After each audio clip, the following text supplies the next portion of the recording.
أيها الذين آمنوا اتقوا الله حق تقاته ولا تموتن إلا وأنتم مسلمون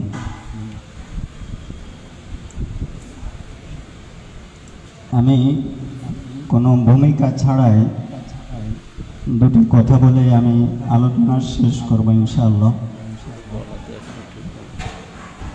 প্রথম হলো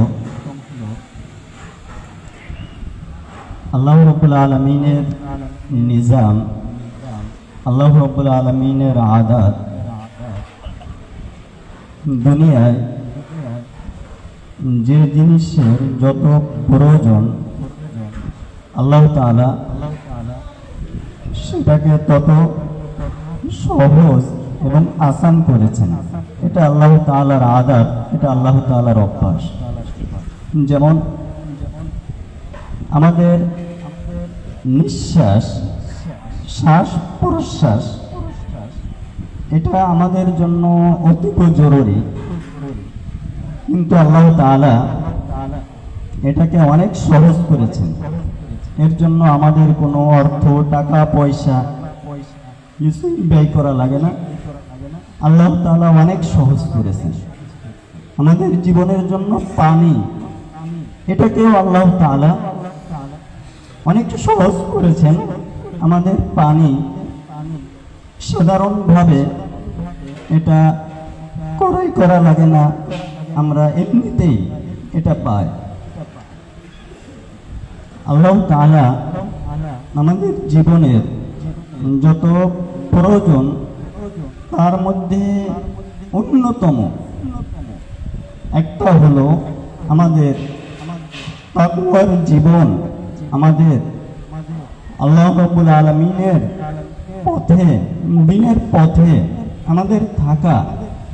এটা আমাদের জীবনের একান্ত জরুরি একটা বিষয়। আল্লাহ তাআলা এই জন্য এটাকে একেবারেই আসান এবং সহজ করেছেন। আপনার মেধা কম, হয়তো আপনি একটু জ্ঞান বিজ্ঞান এটা কম শিখলেন, আপনার অর্থ কম, আপনার গাড়ি বাড়ি এটা হয়তো নাই, হতে পারে আপনার জ্ঞান বুদ্ধি এটা কম, আপনার পলিসি মেধা ব্যবহার এটা হয়তো কম, এটা হতে পারে। কিন্তু আপনি মেধাহীন হন, আপনি গরিব হন, আপনি একেবারেই পথের ফকির হন, আপনি যদি চান যে আপনি মুত্তাকি হবেন, এটা আপনার জন্য একেবারেই সহজ, একেবারেই আসান।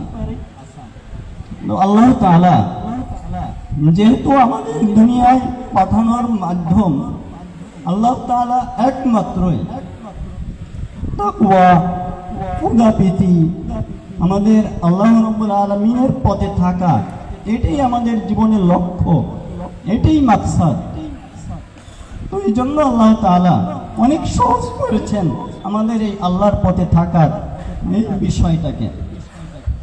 আল্লাহ রাব্বুল আলামিন এই জন্য আমরা বলতে পারবো না যে আল্লাহ আমার অর্থ ছিল না, আমি তোমার পথে থাকতে পারিনি, আমার মেধা কম, আমি তোমার পথে থাকতে পারিনি, এটা বলতে পারবো না।